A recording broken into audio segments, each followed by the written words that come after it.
write short note on A. Concept of basic structure. B. Doctrine of judicial review. Ans. A. Concept of basic structure. Theory of basic structure. A limitation on amending power. The validity of the Constitution, 24th Amendment, Act, 1971, was challenged in Keshwanand Bharati v. State of Kerala, AIR 1973 SC 1461, popularly known as the Fundamental Rights case. The petitioners had challenged the validity of the Kerala Land Reforms Act 1963.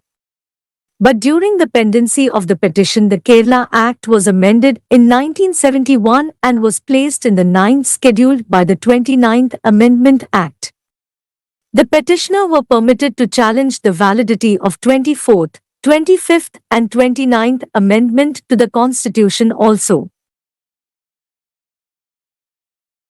The question involved was as to what was the extent of the amending power conferred by Article 368 of the Constitution. On behalf of the Union of India, it was claimed that amending power was unlimited and short of repeal of the Constitution, any change could be effected. On the other hand, the petitioner contended that the amending power was wide but not unlimited. Under Article 368, Parliament cannot destroy the basic feature of the Constitution. The court by majority overruled the Golak Nath's case, which denied Parliament the power to amend fundamental rights of citizens. The majority held that Article 368, even before the 24th Amendment, contained the power as well as the procedure of amendment. The 24th Amendment merely made explicit what was implicit in the unamended Article 368-A.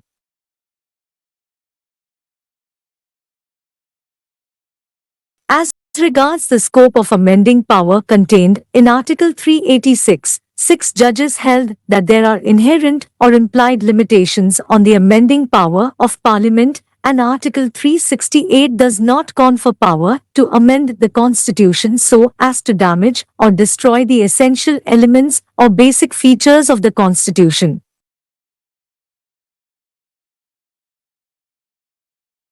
The court by majority of 7-6 held that the Parliament has wide powers of amending the Constitution and it extends to all the articles, but the amending power is not unlimited and does not include the power to destroy or abrogate the basic feature or framework of the Constitution.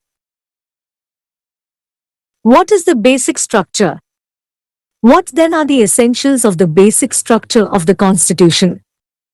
Although the judges enumerated certain essentials of the basic structure of the Constitution, but they also made it clear that they were only illustrative and not exhaustive. They will be determined on the basis of the facts in each case. According to Sikri, CJ, the basic structure of the Constitution consists of the following features: 1. Supremacy of the Constitution. 2. Republican and democratic forms of the governments. 3. Secular character of the Constitution. 4. Separation of powers between the legislature, the executive, and the judiciary. 5. Federal character of the Constitution.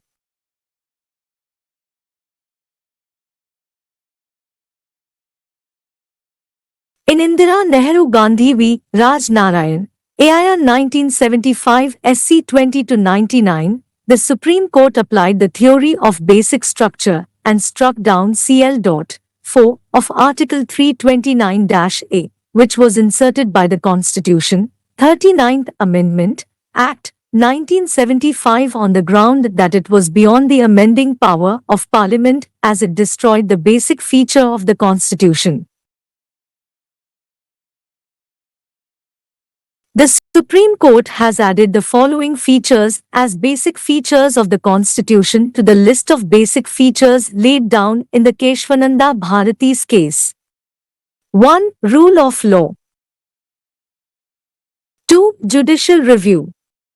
3. Democracy, which implies free and fair election. In Minerva Mills Limited v. Union of India, AIR 1980 SC 1789 Supreme Court has held that the following are the basic features of the Constitution. 1. Limited power of Parliament to amend the Constitution. 2. Harmony and balance between fundamental rights and directive principles.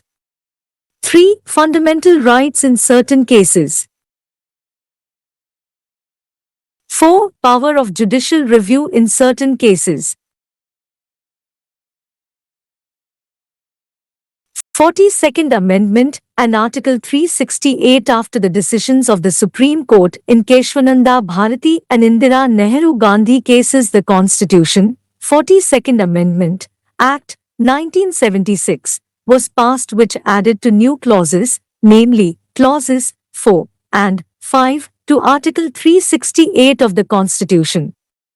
Clause 4 provided that no constitutional amendment, including the provision of Part 3, or purporting to have been made under Article 368 whether before or after the commencement of the Constitution, 42nd Amendment, Act, 1976 shall be called in any court on any ground.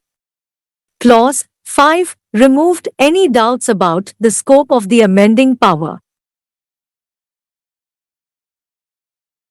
It declared that there shall be no limitation whatever on the constituent power of Parliament to amend by way of addition, variation or repeal of the provisions of the Constitution under this article.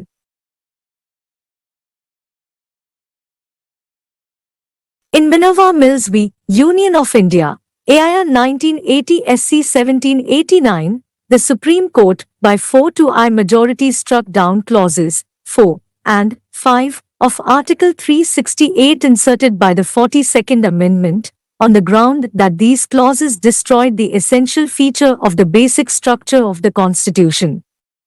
Limited amending power is a basic structure of the Constitution. B. Doctrine of judicial review. In most of the countries with a written constitution, the judiciary performs the role of an authoritative expounder of the Constitution. This role of the judiciary stems from the feeling that a system based on written constitution can hardly be effective in practice without an authoritative, independent, and impartial arbiter of constitutional issues, and to check power being exercised by a governmental organ which is not sanctioned by the Constitution. The Indian Constitution, however, explicitly establishes the doctrine of judicial review. The relevant articles are 13, 32, 131 to 136, 143, 226, and 246. The doctrine of judicial review is thus firmly rooted in India, and judiciary has many a time enunciated it. In Madras v. V.G. Roe, AIR 1950 to SC 196, the Supreme Court has stated that our Constitution contains express provisions for judicial review of legislation as to its conformity with the Constitution.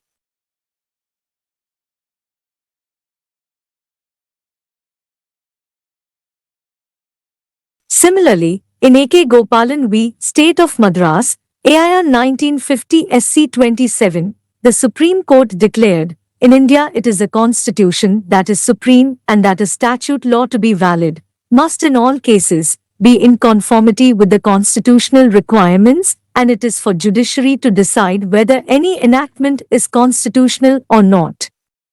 The court further held that in so far as there is any limitation on the legislative power, the court must, on a complaint being made to it, scrutinize and ascertain whether such limitation has been transgressed, and if there have been any transgression, the court will courageously declare the law unconstitutional, for the court is bound by its oath to uphold the Constitution. Rule of literal interpretation. The basic approach of the Indian judiciary has been to interpret the Constitution literally, like an ordinary legislative enactment. This is known as positivist approach. In Chiranjit Lal v. Union of India, AIR 1951 SC 56, the Supreme Court has laid down the principle in these words, In interpreting the provisions of our Constitution, we should go by the plain words used by the Constitution makes.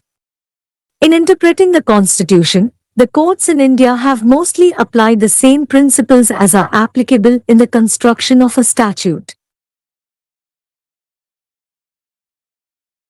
This has been the dominant approach, though at times the Supreme Court has taken care to emphasize that the Constitution must not be construed in any narrow and pedantic sense.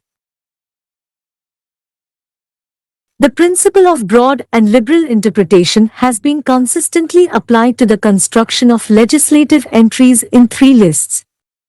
The entries are to be given a broad sense beneficial to the widest possible amplitude of powers and a narrow and restricted constitution.